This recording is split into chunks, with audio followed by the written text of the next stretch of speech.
আল্লাহ বলেন এই দুইটা কাজ যদি করো, গুনাহ ছেড়ে দিয়ে মাফ চাও, ইবাদত শুরু করে যদি আমি আল্লাহর কাছে ফিরে আসো, আমি দুইটা পুরস্কার দেব। কয়টা?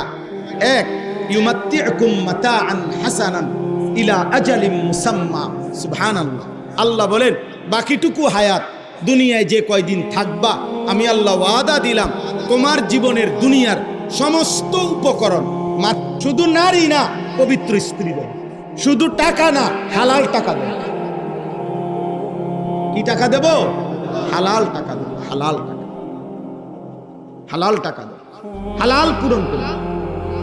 শুধু নারী দিলে তো গুনাহ হবে, যে যেটা চাও ওইটাই চাও, না না, পবিত্র স্ত্রী। শুধু টাকা দিলে তো হালাল হারাম মিশে যাবে না, হালাল টাকা দেব। এ মাতাআন হাসানান অর্থ তোমার সমস্ত বৈধ পূরণ, প্রয়োজন পূরণ করব, তবে তা কি দিয়ে?